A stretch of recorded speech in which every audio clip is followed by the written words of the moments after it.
जो constitution of India chapter है, वो जो तुमने CSEET में पढ़ा है, वो थ्योरी समझिए, ठीक है, बेस।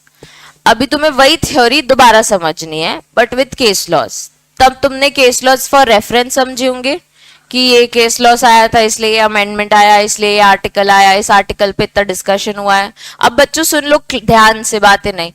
अब जब कॉन्स्टिट्यूशन अब पढ़ोगे फॉर CS एग्जीक्यूटिव, तब तुमको क्वेश्चंस के साथ केस लॉस भी याद रखना है, आर्टिकल्स भी याद रखना है, हो सके तो हम पार्ट भी याद रखेंगे कि कौन से पार्ट में ये बात बोली जा रही है, ठीक है। और एक और चीज कि केस लॉस के नाम भी याद रखने हैं, ठीक है। बस इतना डिफरेंस है कि तब तुमने ऑब्जेक्टिव वे में के लिए समझा होगा, अब तुम उसको केस लॉस के साथ लिखने के साथ आंसर राइटिंग भी समझोगे। टेस्ट तुम्हारा किस चीज का है, क्योंकि तुमने पढ़ चुका है, तो मैं तुमसे क्वेश्चन करूंगी, तुम आंसर करोगे, फिर मैं चीजों को एक्सप्लेन करूंगी, ठीक है। पहले हम देख लेते हैं कि कॉन्स्टिट्यूशन होता कैसा है।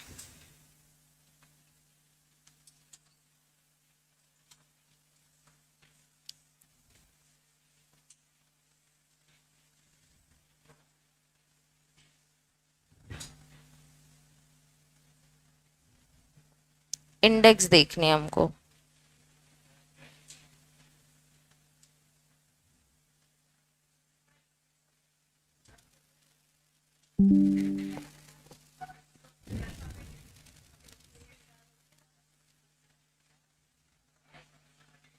देखो बच्चों, कॉन्स्टिट्यूशन ऑफ इंडिया में सबसे पहले प्रीएम्बल आता है, ठीक है।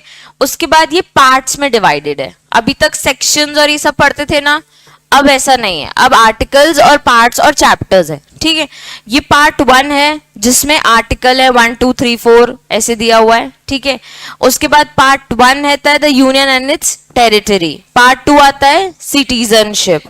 पार्ट 3 फंडामेंटल राइट्स, जिसमें डेफिनेशंस और ये 13 14 15 ये ऐसे ही पढ़े हमने आर्टिकल्स। उसके बाद ये सारे आर्टिकल्स पढ़ने के बाद आता है पार्ट 4 जिसमें directive principle of state policies. उसके बाद फिर पार्ट 5 जिसमें सिर्फ और सिर्फ एक चीज है, फंडामेंटल ड्यूटीज, पार्ट 4 में 4A।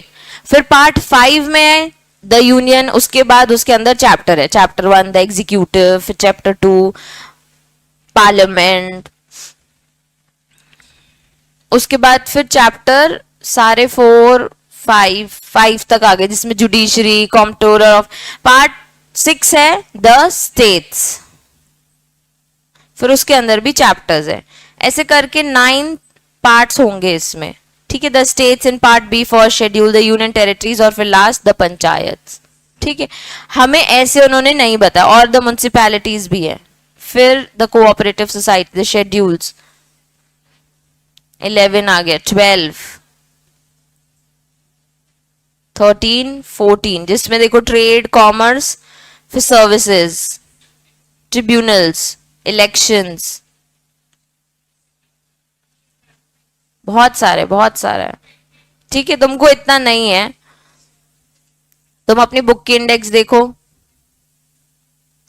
तुम्हें प्रियम्बल पढ़ना है, स्ट्रक्चर पढ़ना है, fundamental rights, definition of state, justiciability of fundamental right. अगर तुमको ये टॉपिक समझ आ गए तो इसी टॉपिक से तुमसे डायरेक्ट क्वेश्चंस है। फिर directive state principles of state policy, fundamental duties, ordinance making power, legislative power, freedom of trade, constitutional provisions relating to state monopoly. फिर आ जाता है हमारा अदर पार्ट, जिसमें जुडिशरी, रिट्स हैं सारी। फिर delegated legislation, separation of power, legislative function, parliamentary committees. तुमसे डायरेक्ट क्वेश्चन आ जाएगा डेलीगेटेड लेजिस्लेशन क्या होता है, ठीक है। थोड़े से टॉपिक से तुमको पढ़ने के लिए, इसको पढ़ने का तरीका, हम हर टॉपिक पढ़ेंगे, हर टॉपिक के साथ एक केस लॉ दिया उन्होंने, तो हमें हर टॉपिक जब हम पढ़ना है तब हमें उस टॉपिक के नाम के साथ इसमें कौन सा केस है वो भी हमें याद रखना है। हम बार बार रिवीजन जब करेंगे तो टॉपिक का नाम केस लॉ, टॉपिक का नाम case law with the name, ठीक है। केस, क्योंकि जो मैसेज है या जजमेंट है केस में वो तो 2-3 लाइन का ही, पर हम विद द नेम याद रखेंगे, ठीक है।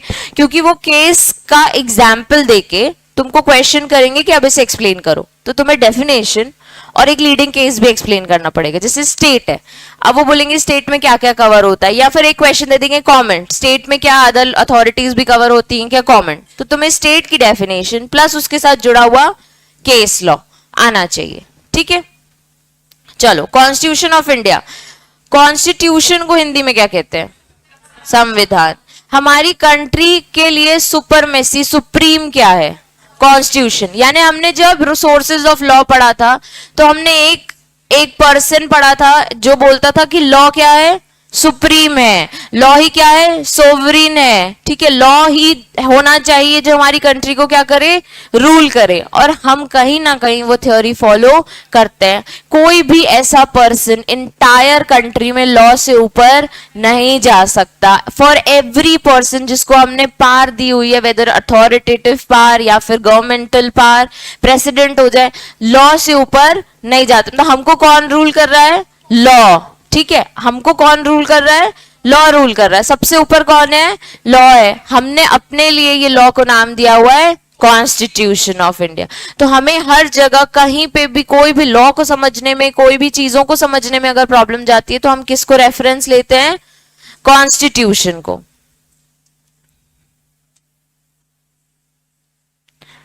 पहली चीज प्रियम्बल। प्रियम्बल में वो कौन सी 5 चीजें मेंशन्ड है? एक एक कर मैं पूछती हूं, एक सेकेंड। परी और लिबर्टी, जस्टिस और डेमोक्रेटिक और सोवरेन, सोशलिस्ट, डेमोक्रेटिक, सेक्युलर और रिपब्लिक। ठीक है, अगर हम लाइन से याद रखें तो सोवरेन, सोशलिस्ट, सेक्युलर, डेमोक्रेटिक और रिपब्लिक, SSSRDR। ठीक है,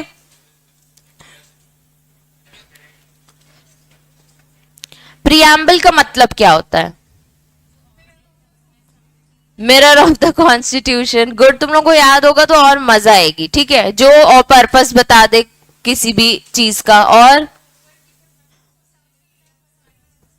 ब्रीफ बता दे कि उसमें है क्या, ओवरव्यू बता दे कि एंटायर लॉ में हम क्या पढ़ने वाले हैं, और कुछ पता है?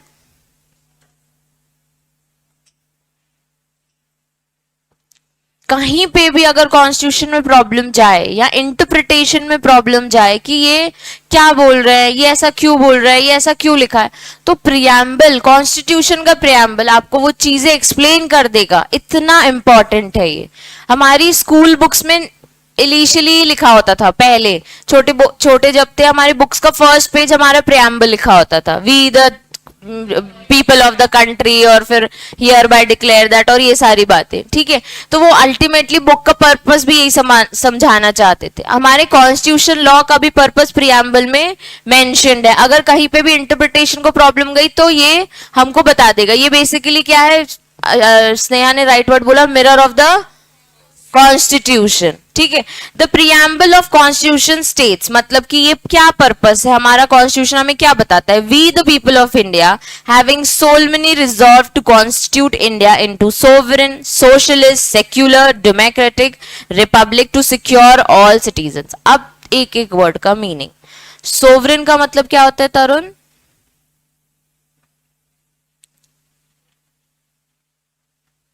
हमने सोर्सेज ऑफ लॉ में ये वर्ड बहुत बार सुना भी है।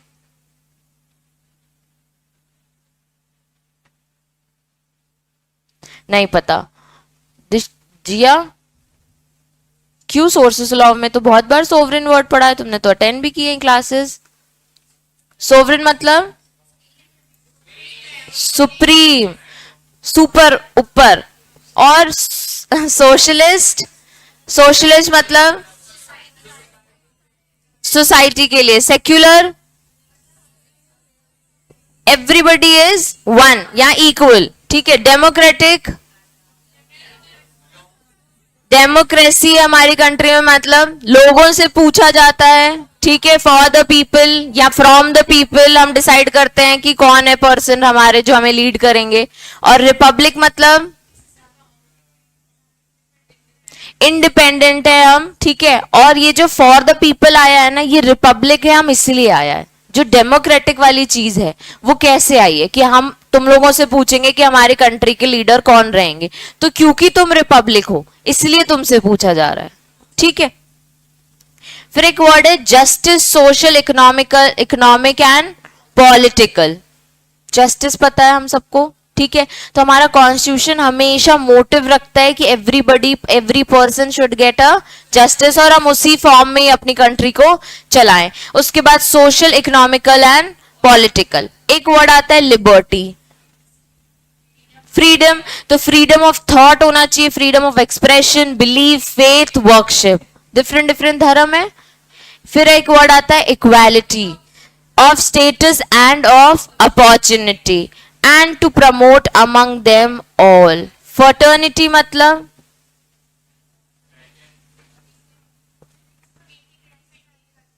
इंटीग्रिटी, मतलब सबको जोड़ के रखना, ठीक है। assuring the dignity of the individual and unity and integrity of the nation। अब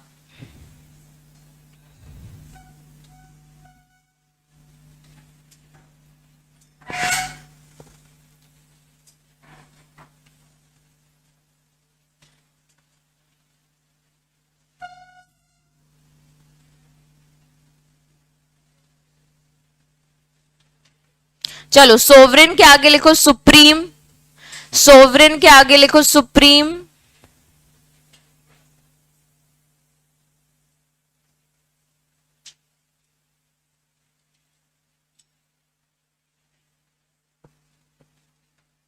लिखा। सेक्युलर के आगे कोई धर्म नहीं है प्रेफर करने के लिए, मतलब इक्वल है हम सब, ठीक है। सोशलिस्ट के आगे लिखो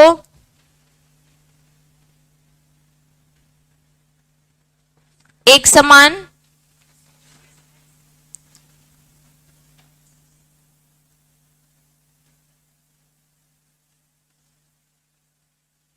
डेमोक्रेटिक यानी लोग अमंग, मतलब फ्रॉम द पीपल वाली चीज,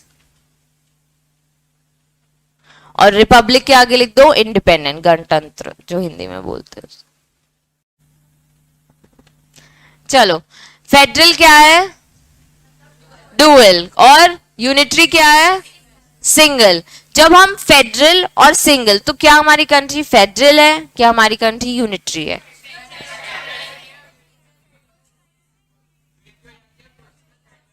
क्या बोल रहे हो? कुछ सुनाई नहीं दे रहा। कुछ टाइम के लिए या कुछ जगह पे फेडरल हो जाती है, कुछ जगह पे लिए यूनिटरी हो जाती है, ठीक है। कोई केसेस?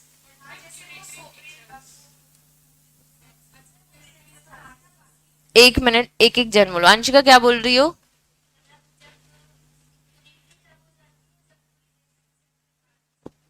ठीक है,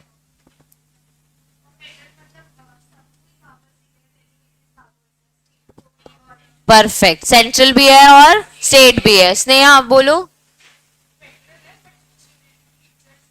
फेडरल है हम, लेकिन हमारे ऊपर कुछ यूनिटरी फीचर्स है। चलो पढ़ते हैं। हम पढ़ इसलिए रहे हैं क्योंकि मीनिंग तुमको आता है, लेकिन रीड करके मुझे तुम्हें याद कराना है कि क्वेश्चन आएगा तो तुम्हें लिखना क्या है, ठीक है। Constitution of India is basically federal but with certain unitary features, ठीक है। Major supreme court, third time हम पढ़ रहे हैं Kesavananda Bharati case versus state of Kerala. ये हमने एक जगह कहां पढ़ा? जब हम बोल रहे preamble is a part of constitution, जब हम बोल रहे हैं प्रियम्बल को अमेंड हम कर सकते हैं, तब भी हमने पढ़ा। थर्ड, जब हम स्ट्रक्चर समझ रहे हैं कि क्या हम फेडरल हैं कि क्या हम यूनिटरी हैं, उसके लिए भी हम कौन सा केस पढ़ रहे हैं? केशवानंद भारती। तो तुम्हारा काम है कि तुम एक स्टिकी नोट लगाओ, एक केस लिखो केशवानंद भारती, उसको उसके अंदर 3 पॉइंटर्स लिखना। क्या क्या? प्रियम्बल अमेंड कर सकते हैं कि नहीं, पार्ट ऑफ प्रियम्बल है कि नहीं, और अब स्ट्रक्चर ऑफ में, ठीक है। जब पूरा हो जाएगा तब तुम जब कंप्लीट रिवीजन करोगे तब तुम ये बना लेना कि एक केस को कितने टॉपिक्स में कवर किया गया है।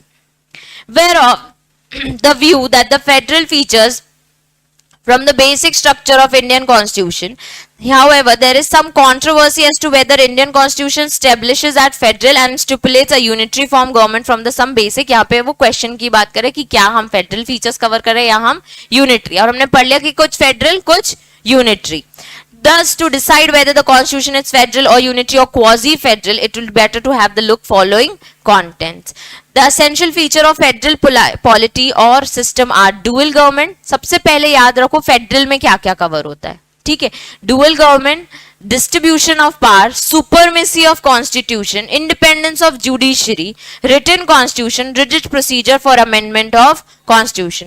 तो फेडरल में क्या क्या आ गया? सबसे पहले डुअल गवर्नमेंट, दूसरा डिस्ट्रीब्यूशन ऑफ पावर, तीसरा सुपरमेसी, चौथा इंडिपेंडेंट ऑफ जुडिशरी, थर्ड, फिर fifth written constitution, sixth.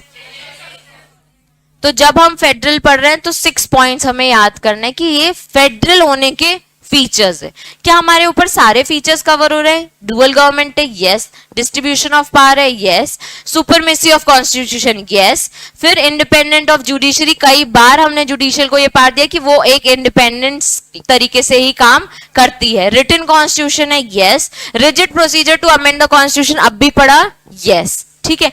Political systems introduced our constitution possesses all of the aforesaid essentials of the federal polity as follows. कि India में क्या है? Union और states हैं, ठीक है? हमारा सेंट्रल है और हमारे स्टेट्स है. उसके बाद power to make the law has been suitably distributed among them by way of various list as per the 7th schedule. ये जो 12 शेड्यूल है उसमें एक 7th शेड्यूल में power to make the law बताया हुआ है, ठीक है? यूनियन लिस्ट, स्टेट लिस्ट और concurrent list. Both union and state have to follow the constitution provisions when they make a law. तो कॉन्स्टिट्यूशन क्या हो गया? सुप्रीम हो गया. Judiciary is independent with regard to judicial matters and judiciary can test the validity of its independently. The supreme court decides the dispute between union and states और the states inter से. मतलब एक supreme court का होना भी बहुत जरूरी, क्योंकि अगर आपस में स्टेट और यूनियन के बीच में भी गड़बड़ आ गई तो कौन डिसाइड करेगा मैटर को? Supreme court. The constitution is supreme and if it is to be amended it is possible only by following the procedure explained under 368. अभी हमने समझा of the constitution itself. From the above it is clear that Indian constitution basically has federal features, but Indian constitution does not establish two coordinate independent government. Government एक ही है पर divided है पास union और state में. Both the government coordinate, cooperate and collaborate with each other efforts to achieve ideals laid down in the preamble. Preamble में क्या लिखा है बच्चों? We the people of India solemnly resolve the points. कौन कौन से? सोवरेन, सेक्युलर, सोशलिस्ट, डेमोक्रेटिक और republic, justice, liberty, fraternity, ठीक है? To secure the all the citizens of India.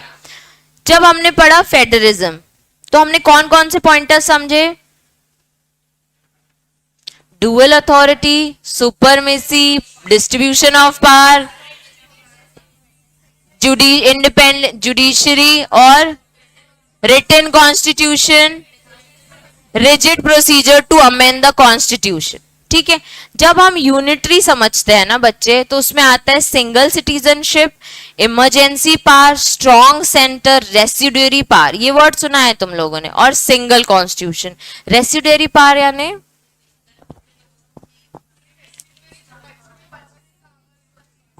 देखो क्या होता है, जिनको नहीं समझा बच्चे, एक ऐसे हमने पावर डिस्ट्रीब्यूट की हुई है और हमने ये भी डिस्ट्रीब्यूट किया हुआ है लाइन की 1 2 से 100 तक हमने मैटर्स मेंशन किए हुए हैं कि किस किस मैटर में किस किस की पावर बैठती है. अब कुछ ऐसे मैटर्स हैं जो शायद कभी हुए ही नहीं, ठीक है, तो उसकी पावर किसके पास है ये हमें नहीं पता ना, हमें ना ही मैटर पता है.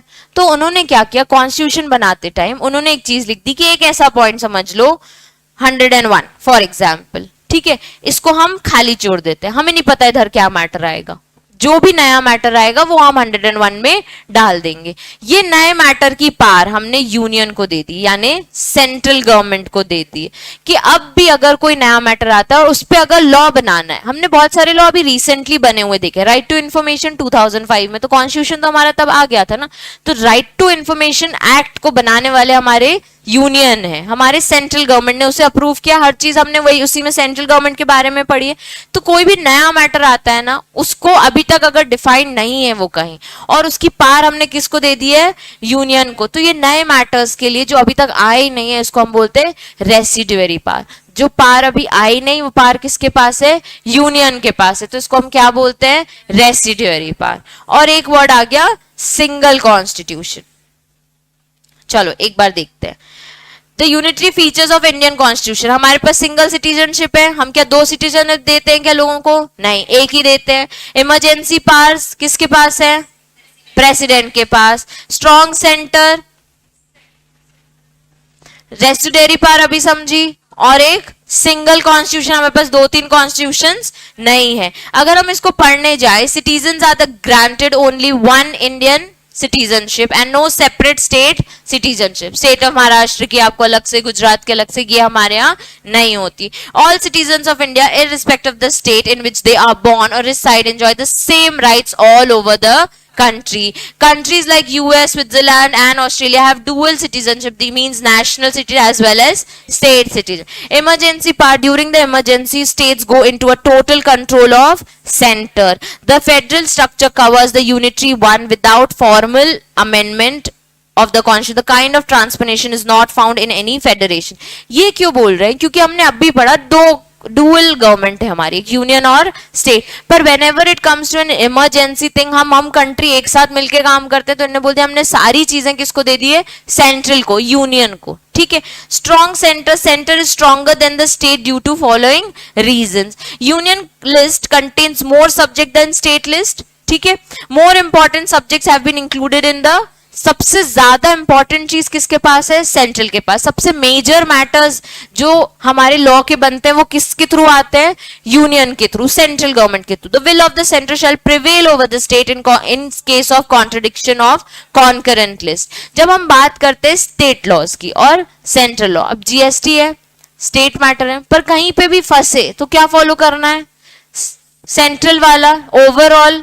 ऐसे कई कई चीजें हैं जो हमने स्टेट को दे दी गई हैं, रेरा अपना अपना डिसाइड कर लो, पर कई फंसी कुछ मेजर चीज हमने किसको दे रखी है, सेंट्रल को, ठीक है। हमने बहुत सारे ऐसे पढ़ लिए कि हर स्टेट का एक हाई कोर्ट होगा, मेजर कौन है, सुप्रीम कोर्ट। सुप्रीम कोर्ट जो बोलेगा वो हर स्टेट के हाई कोर्ट को फॉलो करना पड़ेगा, तो वो वही बोल रहे हैं। इसलिए हमारा जो सेंटर है ना वो ज्यादा स्ट्रॉन्ग है कंपेरेटिवली टू स्टेट से।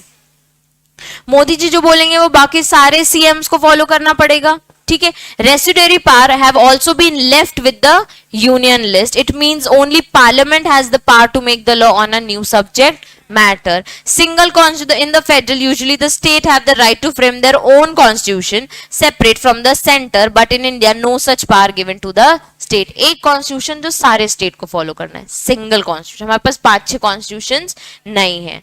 From the conclusion, it can be concluded that Constitution of India is neither purely federal nor purely unitary, but is a combination of both. The federal constitution have a novel and unique feature of becoming unitary at the time of national emergencies.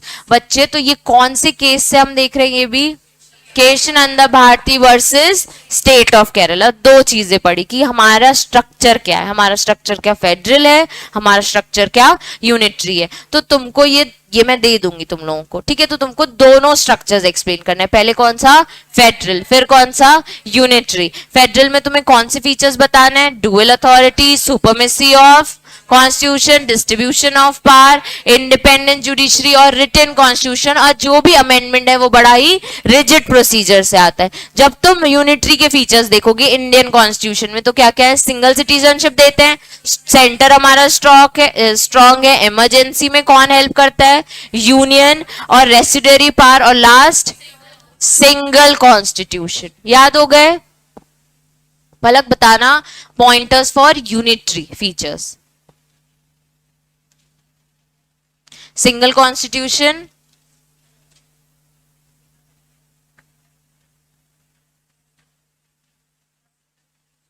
Single citizenship और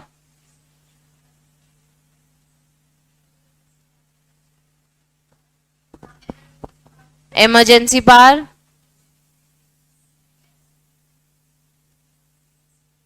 भूमिका, unitary features, single constitution, तीन उसने बोल दिया, single constitution, single citizenship और emergency पास। बचे कौन से?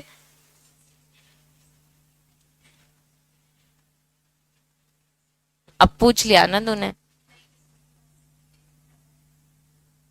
बता। रेसिडेरी पावर और स्ट्रॉन्ग सेंटर, ठीक है। अब फेडरल फीचर्स आज था, dual government, supremacy of constitution, independence of judiciary, written constitution, rigid procedure to amend the constitution. 6 points पढ़े थे हमने। डिस्ट्रीब्यूशन ऑफ पावर, ठीक है। जब हम पढ़ रहे हैं, इसमें 4 लिखे हैं बच्चे, हमें 6 पढ़ने, हमारी बुक में 6 बताए मॉड्यूल में, और हमने यूनिटरी के कितने पढ़े? 5, ठीक है। जब हम पढ़ रहे हैं फेडरल वाले, तो कौन कौन से हैं? Supremacy, distribution of power, dual government, written constitution, independence of judiciary और रिजिड प्रोसीजर ऑफ और रिटन कॉन्स्टिट्यूशन। अब जब हम पढ़ रहे हैं यूनिटरी, तो single citizenship, single constitution, residuary power, strong centre, emergency power और एक और रेसिडेरी पावर, सिंगल कॉन्स्टिट्यूशन, ठीक है, ठीक है। जुडिशियल व्यू में भी वही दिया, the question as to whether The question as to whether the Indian Constitution has federal form of the government or unitary, some federal features in various cases before the Supreme Court and the High Court, but in the most of cases observation has been made particular constitution accordingly. The question rests on the one's own philosophy. लेकिन हमने ये चीज समझी कि हम दोनों features कहीं ना कहीं कवर कर रहे हैं, कॉम्बिनेशन ऑफ बोथ।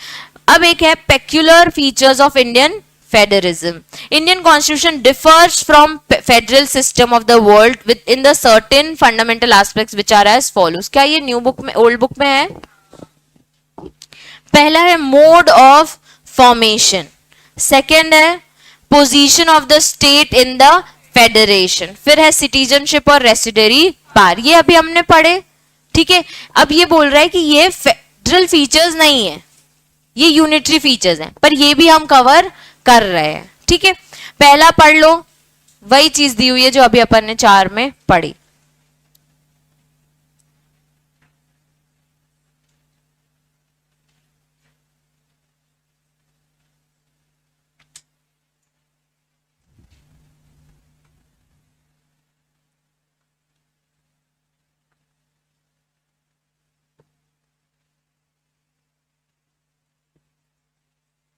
भूमिका की बुक नहीं आई है, लाई नहीं, बाकी सबकी आ गई ना।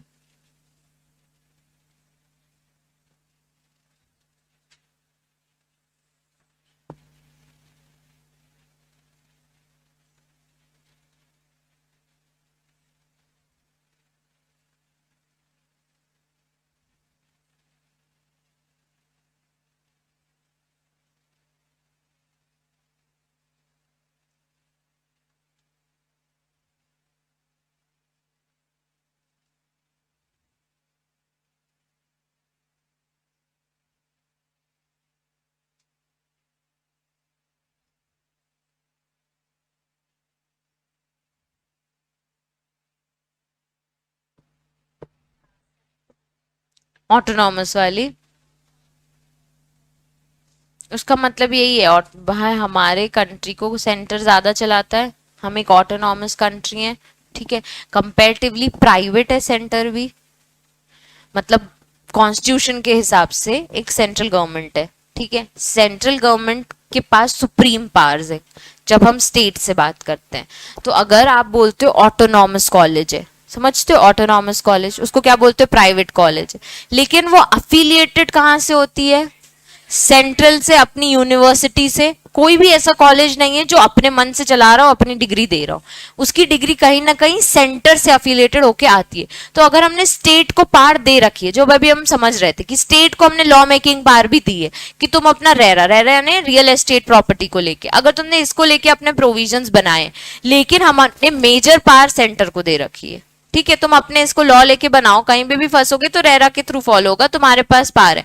मोदी जी, सबने सबने अपने अपने सीएम ने अपने अपने हिसाब से अपनी अपनी स्टेट को चलाने के लिए बोला, लेकिन कुछ ऐसी चीजें हैं जो उन्होंने बोली वो सबको फॉलो करनी है। कोविड वाली सिचुएशन में हर स्टेट के अपने एक रूल्स आ रहे थे, ठीक है, लेकिन जो हमारी कंट्री में प्राइम मिनिस्टर ने बोला वो कहीं ना कहीं हम सबको फॉलो करना पड़ता।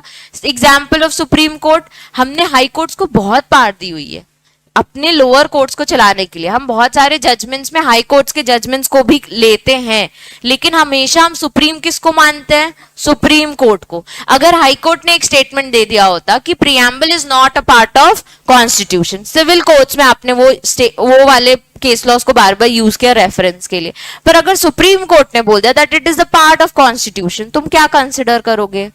Part of constitution. तो हम वही बता रहे हैं कि ठीक है, हमने पार दी हुई है स्टेट वगैरह को, पर हमारा जो कॉन्स्टिट्यूशन है एक ऑटोनॉमस है, अल्टीमेटली वो अफिलिएटेड किसी एक सेंटर से करेगा ही, ठीक है।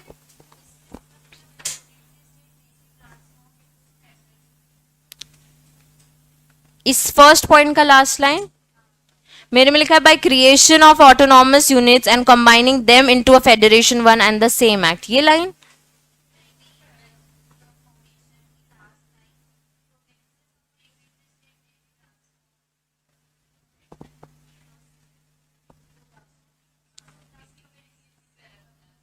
यूनिटरी स्टेट ट्रांसफॉर्म, ये वाली यहां पे लिखा है as in the Canadian system where the provinces of a unitary state may be transformed into a federal union. Federal में क्या पढ़ा था हमने?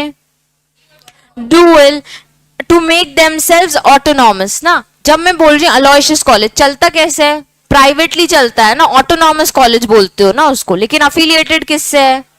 तो हम बोल रहे हैं हम स्टेट को पार देते हैं ना, हम देते हैं स्टेट को पार, लेकिन अल्टीमेटली हमने एक अपना सेंटर बना के रखा है, ठीक है, हमने दिए हाई कोर्ट को पार।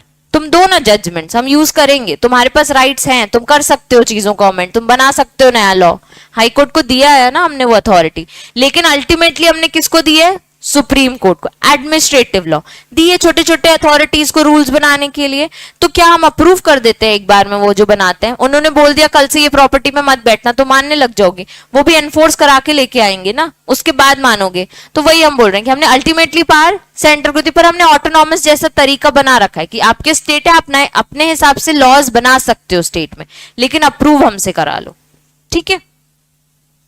सेकेंड, थर्ड, फोर्थ पॉइंट भी पढ़ो। Position of the state in federation, citizenship और रेसिडेंसी पावर, जल्दी पढ़ो।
जी,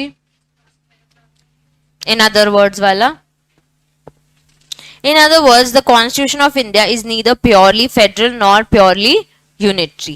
It is a combination of both, is based on the principle that in spite of federalism the national interest ought to be paramount against the autocracy stepped with the establishment of supremacy of law. ये बोलना चाह रहे हैं कि federation में अभी क्या क्या पढ़ा, dual government, distribution of power, हमने हर चीज बांटने की कोशिश की फेडरेशन में, ठीक है। पर हम बोल रहे हैं ये सब करने के बाद भी सबसे ऊपर कौन है, कॉन्स्टिट्यूशन ऑफ इंडिया। हमने जो स्टार्टिंग में पढ़ा था, अल्टीमेटली हमारी कंट्री का स्ट्रक्चर हमको रूल कौन कर रहा है, लॉ कर रहा है। तो हर जगह हम पार दे देंगे, दो दो जगह बांट देंगे, नेशनल इंटरेस्ट के चलते हम फेडरलिज्म फॉलो कर देंगे, लेकिन हम सुप्रीम किसको बोलेंगे, अपने लॉ को, अपने कॉन्स्टिट्यूशन को, ठीक है। अगर आप वर्ड्स को समझने की कोशिश करोगे, इन स्पाइट ऑफ फेडरलिज्म मतलब फेडरेशन होने के बाद भी, the national interest ought to be a paramount against autocracy step, मतलब कि हम फेडरेशन से बाहर आके भी हम सेंटर पे बिलीव हमेशा करेंगे, with the establishment of supremacy of law, constitution बनने के बाद, ठीक है।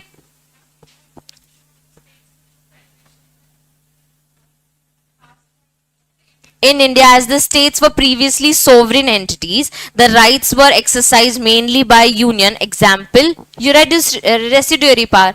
हमने अल्टीमेटली किसको दिया था पहले बच्चे, सब कुछ सेंट्रल को। अभी भी हमने देखा सब कुछ ज्यादा किसके पास है, सेंट्रल के पास। तो position of the state in federation, ऐसा तो नहीं है स्टेट कुछ भी नहीं है, ऐसा तो नहीं है कि हमारे जो स्टेट्स हैं, गुजरात, महाराष्ट्र, एमपी, कुछ भी नहीं है, हमने इनको भी पार्ट दी हुई है ना। यूनिटरी में हमने फेडरेशन में ही पढ़ लिया dual government, union versus state. पहले क्या होता था, सब कुछ एक जन करता था, एक पर्सन, ठीक है, सब कुछ यूनियन के हाथ में था। अब हमने फेडरेशन में थोड़ा थोड़ा डिस्ट्रीब्यूट किया है टू आवर स्टेट गवर्नमेंट। अब एग्जाम्पल उन्होंने रेसिडी बार इसलिए कोट की क्योंकि ये पार हमने स्टेट को नहीं दी है, ये आज भी हमने यूनियन को दी है। वैसा बहुत कुछ है, मेजर पार्ट किसके पास है, सेंट्रल के पास, यूनियन के पास, ठीक है, हो गया। जब हमने पढ़ा फेडरेशन स्ट्रक्चर, तब हमने सबसे पहले 6 पॉइंट्स पढ़े, जो कौन से केस से आए थे, Kesavananda Bharati versus state of Kerala, जिसमें क्या क्या पॉइंट्स थे, dual government, supremacy, distribution, written constitution, rigid procedure to amend the law, और एक और इंडिपेंडेंस ऑफ जुडिशरी। जब हमने पढ़ा जुडिशियल व्यू, तो जुडिशियल बोल रहा है कि दोनों के फीचर्स फॉलो वो करता है। फिर peculiar features of Indian federation, मतलब और वास्ट फीचर्स हमने क्या क्या डाल दिए कि single citizenship, single government, single constitution, residuary power, emergency power और स्ट्रॉन्ग सेंटर। फिर हम आगे पढ़ेंगे फंडामेंटल राइट्स, ठीक है। तुम ये समझ लो, the constitution seeks to secure क्या, people, liberty of thought, expression, belief, faith, worship, equality of status and opportunity, fraternity, assuring the dignity of the individual with the object of fundamental rights, and we said part 3 of the constitution. Fundamental rights किस में पढ़ेंगे हम, part 3 में, ठीक है। ये concept of fundamental right तुम एक बार घर पे रीड कर लेना। हमारा स्टेट चलो, हम 14 से 35 तक होना चाहिए, वैसे तो 32 है।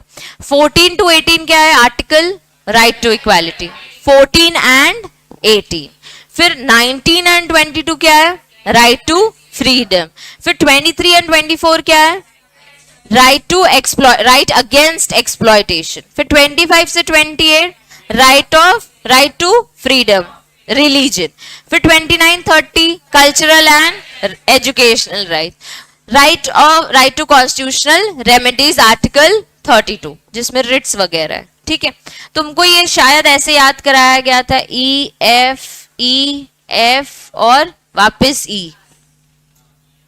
आर ले लो, ठीक है, वापस एजुकेशनल राइट्स भी ले सकते हो, आर भी ले सकते हो, ठीक है। अब इसमें एक सी भी है, CR, इसको या तो तुम अलग वे में भी याद कर सकते हो, I think this is the best way, क्योंकि तुमने ऐसे ही याद किया है पहले भी जिन्होंने CSET यहाँ पे पढ़ा है।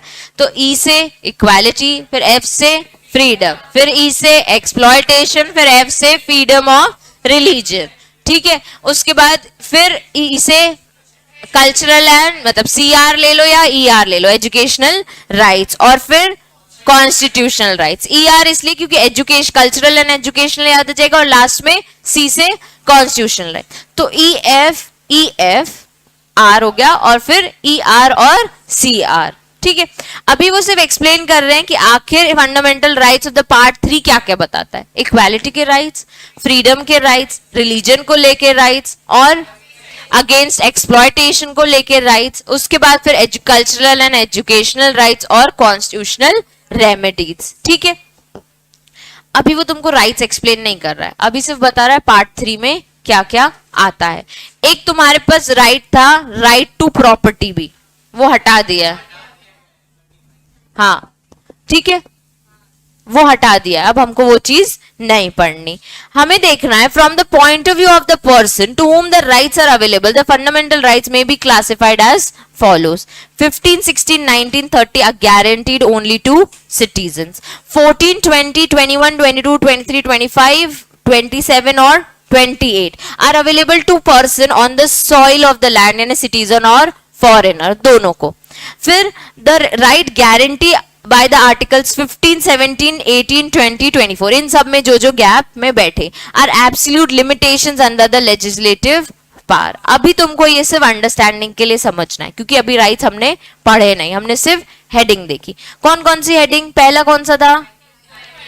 इक्वालिटी, ई, फिर एफ से फ्रीडम, फिर वापस ई से एक्सप्लॉयटेशन, फिर फ्रीडम ऑफ रिलीजन, फिर कल्चरल एंड एजुकेशनल राइट, फिर कॉन्स्टिट्यूशनल राइट। जब पढ़ रहे हो 14 एंड 18 किस में आ गए?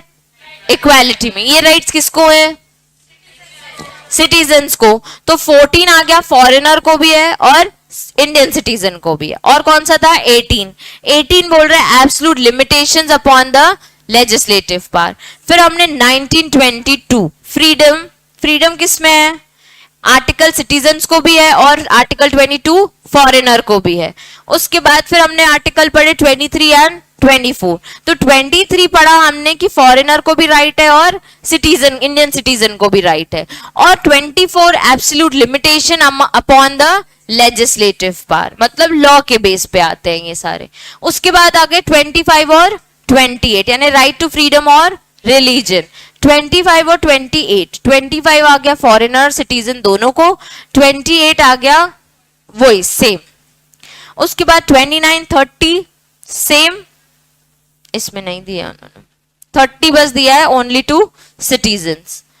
और फिर आ गए 32, वो इसमें हमने नहीं पढ़े। तो हमने 3 टाइप के आर्टिकल्स को डिवाइड किया हुआ है। कुछ आर्टिकल्स जो सिर्फ और सिर्फ इंडियन सिटीजन्स को, कुछ आर्टिकल्स जो फॉरेन और इंडियन सिटीजन्स दोनों को, और कुछ आर्टिकल्स ऐसे हैं जो upon against the legislative power, उनके पास एब्सोल्यूट पावर है कि इसे कैसे कैसे इन पे अप्लाई करना है। जब हम पढ़ रहे थे फंडामेंटल राइट्स, वो कौन से पार्ट में है? पार्ट 3। जब हम फंडामेंटल राइट्स पढ़ेंगे तो हमें ये वाला पूरा टॉपिक क्लियरली अंडरस्टूड हो जाएगा। अभी हम पढ़ते डेफिनेशन ऑफ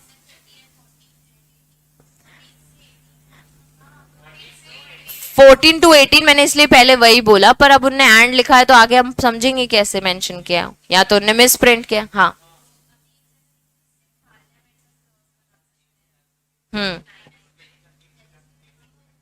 वो एडमिनिस्ट्रेटिव लॉ में हमने पार दिए ना जुडिशरी को। और 3 लिस्ट समझिए, यूनियन लिस्ट, स्टेट लिस्ट और कॉन्करेंट लिस्ट। तो जब हम देख रहे हैं अल्टीमेटली पार लॉ कहां से आता है?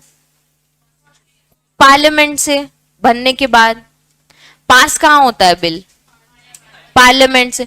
कुछ जजेस ऐसे हैं जो कुछ नए रूल्स रेगुलेशंस बना लेते हैं, क्योंकि लॉ की डेफिनेशन इतनी बड़ी है ना कि उसमें हमने रूल रेगुलेशन ऑर्डिनेंस सबको, बाय लॉ सबको डाल दिया है। ठीक है, अब जब आप सिर्फ लॉ को डिफर कर रहे हो ना, जब आर्टिकल 13 समझोगी ना, ठीक है, उसमें बोल दिया लॉ कौन बनाता है? पार्लियामेंट। पर हमने आर्टिकल 13 में लॉ की डेफिनेशन को बड़ा ही वाइडर कर दिया है। अल्टीमेटली एक्ट थोड़ी बनाती है सुप्रीम कोर्ट।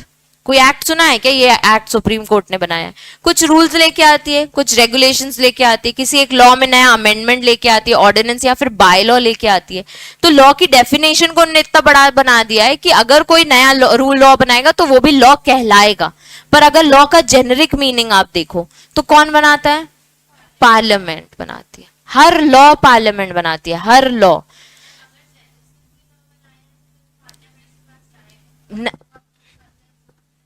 हाँ ये पॉइंट है, अगर आप ऐसे क्लियरली समझो। अगर एक जज ने अपना जजमेंट दिया है तो वो पार्लियामेंट में होके तुम्हारी बुक्स में अमेंड होके आएगा ना कि अमेंडमेंट आया है, जजमेंट आ गया। ठीक है, सुप्रीम कोर्ट ने जो बोला वो बात आ गई है मार्केट में, ठीक है, क्योंकि एक जजमेंट तुमने वैसा सुना है, पर वो तुम्हारी बुक्स में अमेंड होके आएगा, पार्लियामेंट से वो पास होके आएगा, ठीक है, अप्लाई तुम पे होने लग गया है। मेरा पॉइंट ये है कि लॉ का जेनरिक मीनिंग क्या है, जनरल मीनिंग। जो हम एक्ट्स पढ़ रहे हैं, अभी तुमने 18 एक्ट्स पढ़े, ये सारे एक्ट्स पार्लियामेंट से बिल पास होने के बाद ही बने हैं। इनमें अगर नए नए रूल्स पढ़ोगी, इनमें अगर नए नए ऑर्डिनेंस पढ़ोगी, इनमें अगर नए नए बाय लॉज पढ़ोगी, जो शायद किसी अथॉरिटेटिव पर्सन ने बनाए होंगे, जो शायद सुप्रीम कोर्ट ने जजमेंट के थ्रू बनाए होंगे, उनको भी हम लॉ बोलेंगे, क्योंकि लॉ की डेफिनेशन वैसी है।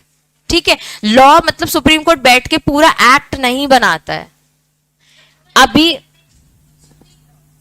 हर जब जब आप डेफिनेशन पढ़ रहे हो लॉ की, कॉन्स्टिट्यूशन में इनिशियली कोई डेफिनेशंस दी नहीं दी, उन्होंने ये बोला जहां जहां लॉ वर्ड आएगा उसका मतलब ये है रूल, लॉ, ऑर्डिनेंस, ऐसा बोला क्या?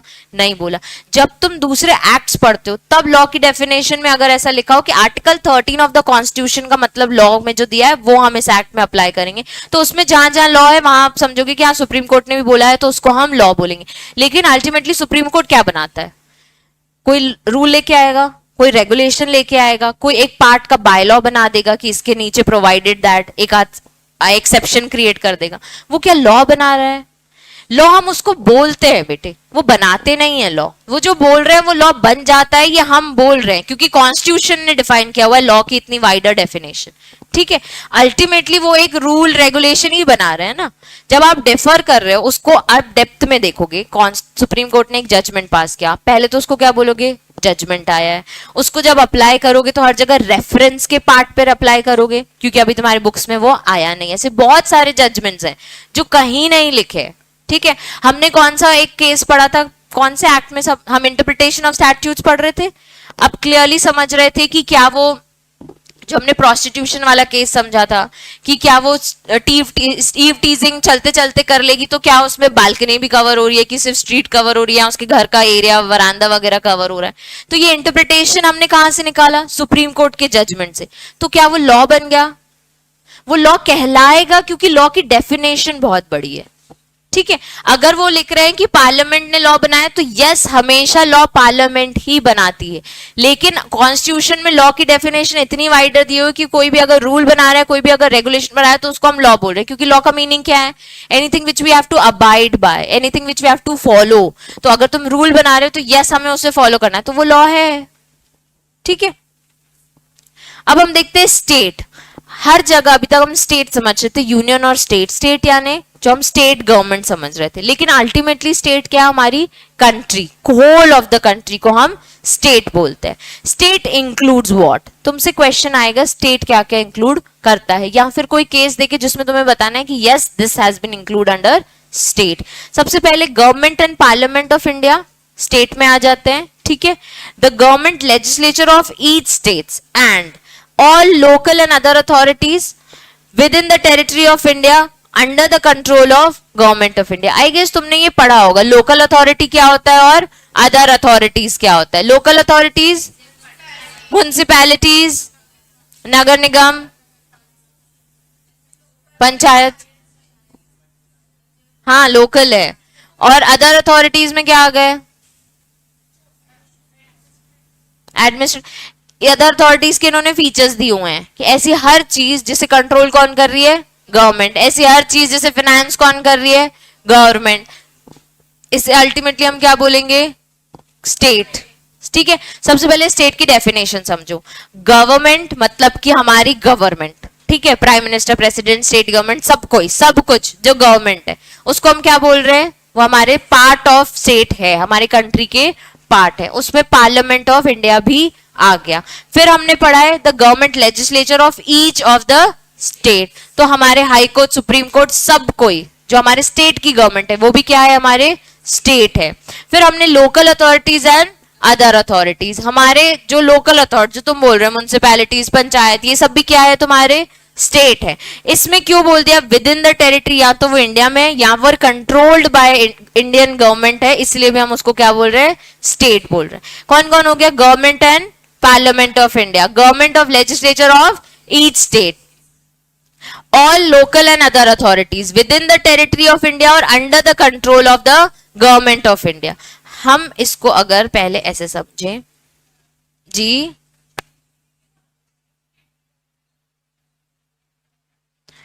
जुडिशरी कहाँ, लेजिस्लेचर लिखा है ना, नहीं, judiciary is an independent thing. चलो कॉन्सेप्ट ये पढ़ लिया, government and parliament of India, the government and legislature of each state और local authority and other authority within the territory India और control by the government of India. जब हम पढ़ रहे लोकल अथॉरिटीज, तो लोकल अथॉरिटीज का मतलब क्या, municipalities, district boards, panchayat, improvement trust, port trust, mining settlement board, इन सबको याद कर लो, अभी के अभी पूछूंगी मैं, ये याद कर लो लोकल अथॉरिटीज में क्या क्या आते हैं।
हो गया याद? श्रेयांश कौन होते हैं local authorities?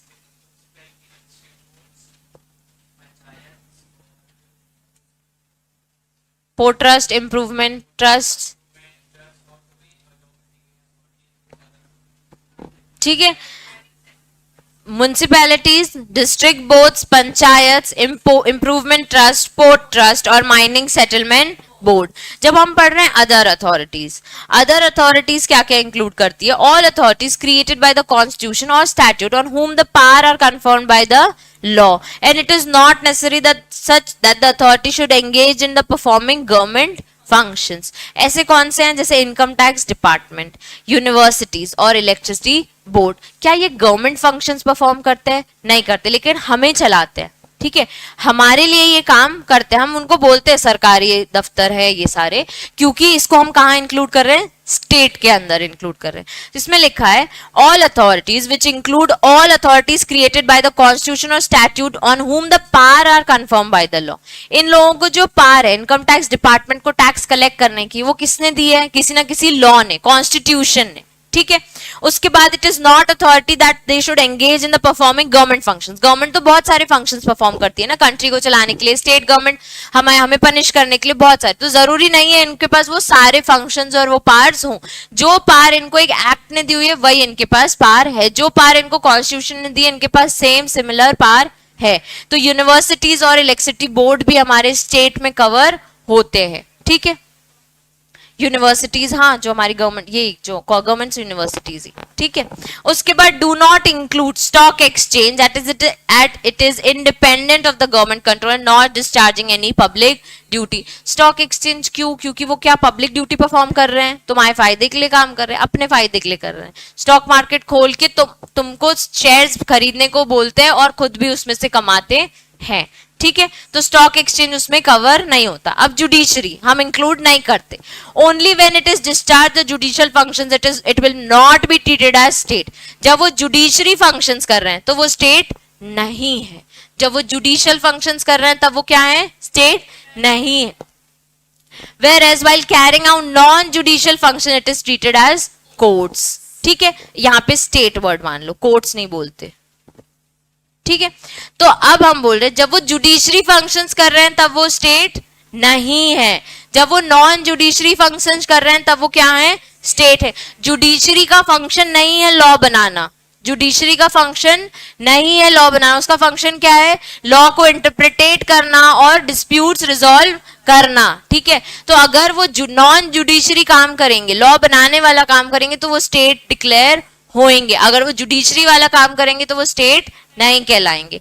Test whether a particular corporation be treated as state, ये अभी हमारी बुक में भी दिया हुआ है। क्वेश्चन आ जाएगा कि कैसे हम बोल सकते हैं अल्टीमेटली कि हाँ भाई ये लोग स्टेट है। जब entire share capital held by the government तो वो क्या कहेंगे, स्टेट कहलाएंगे। Corporation enjoys a monopoly status, एक अल्टीमेट बिजनेस जो कंप्लीटली किसके पास है, एक किसी पर्सन के पास है और वो मोनोपोली होल्ड कर रहे हैं, तो वो क्या हो जाएंगे, स्टेट। उसके बाद entire expenditure of the corporation is made by the government, सारे खर्चे कौन उठा रहा है, government. The government has deep and pervasive control over the organisation, तो ऐसे कॉर्पोरेशंस जिसका अल्टीमेट कंट्रोल किसके पास है, गवर्नमेंट के पास, तो उसको हम क्या बोलेंगे, state. If the functions of the corporation are public importance closely related to the government functions, the department of government is transferred to the corporation। मतलब पहले प्राइवेट था और फिर गवर्नमेंट कर दिया, अब उसको गवर्नमेंट चलाने लगी तो उस कॉर्पोरेशन को भी हम क्या बोलेंगे, स्टेट। तुम्हारी बुक में कैसे दिया है, मार्क कर लो। ऐसे अपना इंस्टीट्यूट एक प्राइवेट बोर्ड, हाँ गवर्नमेंट पब्लिक अथॉरिटी से बना हुआ है, स्टेट। चलो, तुमको ना केस लॉ दिए है, तुमको सबसे पहले ये एक्सप्लेन किया उन्होंने कि स्टेट क्या है, क्या क्या इंक्लूड करता है, उसके बाद केस लॉ। पहला उन्होंने लोकल अथॉरिटी में यही चीज बताई जो हमने पॉइंटर्स से पढ़ी, municipalities, district board, panchayat, improvement trust, port trust and mining settlement board, हमने पॉइंटर्स में याद किए, ठीक है। The supreme court held that other authorities will include all authorities created by constitution or state on whom the past confirmed by the law. It is not necessary the authority should engage in the performing government functions, ये भी हमने पढ़ा। Local authority में ये points पढ़े और other authority में ऐसी चीजें जिसमें गवर्नमेंट ने उनको अपनी पावर कंफर्म की पर सारे गवर्नमेंट फंक्शंस वो नहीं परफॉर्म करते। एक केस है तुमको इलेक्ट्रिसिटी बोर्ड वाला, केस का नाम क्या है, इलेक्ट्रिसिटी बोर्ड राजस्थान मोहनलाल, ठीक है। ये केस दिख रहा है बुक में, मार्क करो बॉक्स को।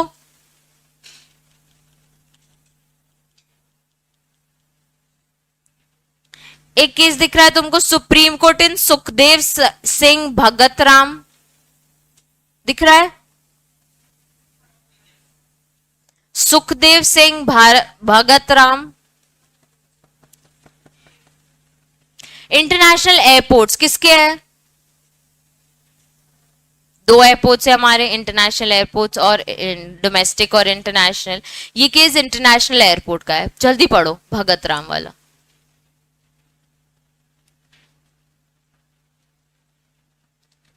बहुत अच्छे से एक्सप्लेन किया हुआ इन्होंने।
डन, कहां तक पढ़ा तुमने, आर्टिकल 12 तक पढ़ा। अब भी पॉइंटर्स पढ़े कि अल्टीमेटली अगर उसको वो गवर्न कर रहे हो या अगर उसके सारे एक्सपेंडिचर्स गवर्नमेंट उठा रही हो या फिर कंट्रोल कर रही हो तो ही वो कहलाएगी. तो it is N one opinion own. अगर वो सारे टेस्ट फुलफिल होंगे या वन ऑफ द टेस्ट उस पे जो होगा तो इंटरनेशनल एयरपोर्ट्स को गवर्न कर रहा है, स्टेट में आएगा वो, और नहीं कर रहा है तो वो प्राइवेट हो जाएगा. अल्टीमेटली इंटरनेशनल एयरपोर्ट्स प्राइवेटली चल रहे होंगे तो गवर्नमेंट की स्टेट में कवर नहीं होंगे. ठीक है. अब तुमने जो चीज समझी इसमें पॉइंट आउट हुआ था, has pointed out the corporation acting as an instrumentally और agency of the government would become state because obvious they are subject to same limitation in the field of constitution and administrative law as the government itself. Though the eyes of they would distinct and independent legal entities. तो ये state में है लेकिन in the eyes of the वो एक independent entities में cover हो रहे हैं. अल्टीमेटली कंट्रोल इसको कौन कर रहा है? यूनियन. तो वो कवर होते हैं स्टेट में. उसके बाद बता दिया statutory and non statutory bodies who get the financial resources from the government have deep possessive control over the government with the functional character such as ICAR. ICAR बच्चों एग्रीकल्चर के लिए. ठीक है. उसके बाद फिर CSIR, ये क्या है? Scientific and industrial research. उसके बाद ONGC, ये ऑयल एंड नेचुरल गैस. ठीक है, क्रूड ऑयल और वो. इलेक्ट्रिसिटी बोर्ड, IDBI सबको पता है, इंडस्ट्रियल डेवलपमेंट बैंक. फिर नाफेड, ये भी एग्रीकल्चर एंड फेडरेशन, ये नहीं क्या है ये भी एग्रीकल्चर से रिलेटेड. ये फेडरेशन, एग्रीकल्चर फेडरेशन एजुकेशनल कुछ डेवलपमेंट चीज ही है. ठीक है. Delhi transport corporation etcetera come under the definition of state. तो ये सब क्या है? स्टेट है, क्योंकि अल्टीमेटली इसको कंट्रोल कौन कर रहा है? स्टेट कर रहा है. ठीक है, गवर्नमेंट कर रहा है. Statutory and non statutory bodies which are not substantially generally financed by the government don't come under the definition of state. Example are autonomous bodies, वो स्टेट नहीं कहलाती हैं. कोऑपरेटिव्स नहीं कहलाते. एनसीईआरटी जो तुम्हारे एजुकेशनल की बुक्स आती है, एजुकेशनल रिसर्च वाली. इन द चंद्रमोहन, अब दूसरा केस आ गया है. ठीक है. In the Chandramohan Khanna case it was held NCERT is not a state. फिर सतीश नायक में Cochin stock exchange the Kerala high court since the stock exchange was independent of government control and was not discharge any public it can not be treated as other authority under article 12. मतलब it is not a state. ठीक है. अब तुम्हारे जो pointers अभी हमने पढ़े वो ये वाले केस में, ये केस याद रखो. अजय हसिया वर्सेस, ये भी तुमने सुना होगा. ठीक है. अजय हसिया वर्सेस खालिद मुजीम. अजय हसिया वर्सेस खालिद मुजीम. इसमें क्या है? जो तुम्हारे टेस्ट की following will be a government और नॉट, मतलब अदर अथॉरिटीज में उसको हमें कवर करना है कि नहीं. देखो पहला point entire share capital of the corporation. दूसरा point financial assistance should be from the government.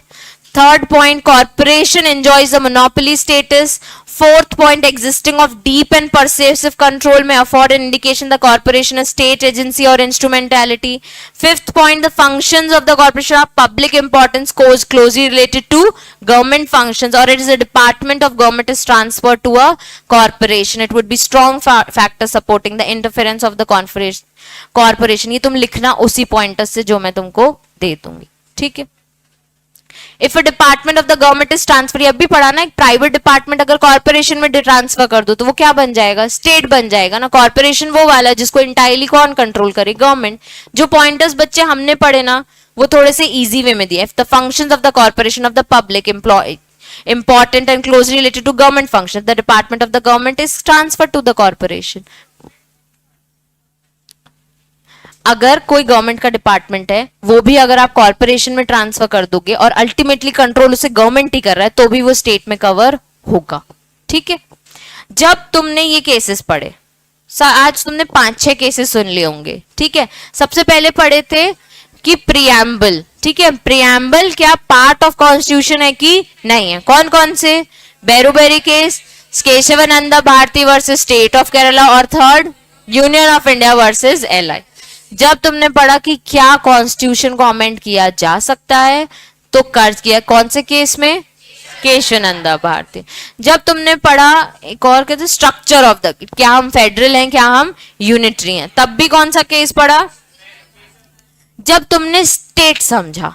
ठीक है, जब तुमने स्टेट समझा कि स्टेट क्या क्या इंक्लूड करता है, तो इंक्लूड करते साथ तुमने केस पढ़ा। सबसे पहला समझ लो आज तुमने सुखदेव सिंह वर्सेस भगत राम। कौन सा केस पढ़ा? सुखदेव सिंह वर्सेस भगत राम। इसमें एक और केस समझा तुमने, चंद्र मोहन खन्ना वर्सेस एनसीईआरटी। एक और केस समझा, कौन सा? चंद्र मोहनलाल वर्सेस एनसीईआरटी। फिर तुमने एक इंपॉर्टेंट केस याद किया, अजय हसिया वर्सेस खालिद मुजीब। कौन सा केस?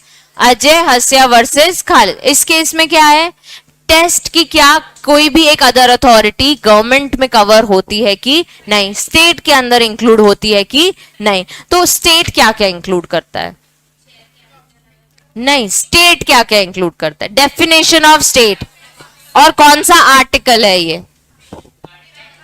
आर्टिकल 12। ठीक है, आज हमने पहला आर्टिकल पढ़ा, आर्टिकल 12 क्या क्या इंक्लूड करती है ये? Government of India. एक सेकेंड, तान्या बताएगी। नहीं, स्टेट क्या इंक्लूड करती है? आर्टिकल 12 क्या बोलता है? Government of India and parliament of India, legislature of India, और फिर ऐसे लोकल अथॉरिटीज और अदर अथॉरिटीज जो या तो विद इन द टेरिटरी और under the control of government of India. जब तुमने पढ़ा था कि फेडरल फीचर्स और यूनिटरी फीचर्स, तो फेडरल फीचर्स में क्या क्या आता है? रुको मैं पूछ रही हूं, अनन्या। कॉन्स्टिट्यूशन,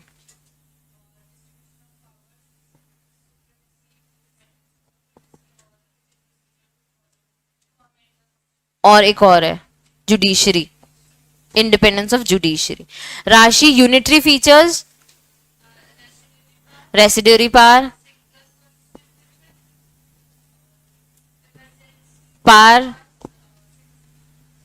सिंगल सिटीजनशिप और स्ट्रॉन्ग सेंटर।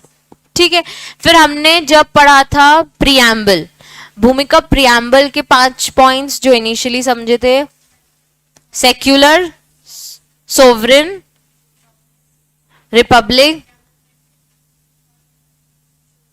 सोशलिस्ट। ठीक है, फिर तुमने कुछ आज फंडामेंटल राइट पढ़े, वो कौन से पार्ट में आते हैं?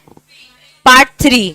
दिशा, कौन से राइट्स पढ़े? E F E R C are.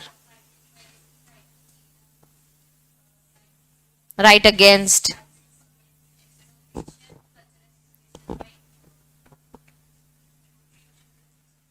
Constitutional remedies, और एक और फ्रीडम ऑफ रिलीजन। ठीक है, आज जो हमने पढ़ा एक बार रिवाइज करना तुम्हारे लिए, टॉपिक तुम्हारे लिए चैप्टर बहुत इंपॉर्टेंट है। ठीक है।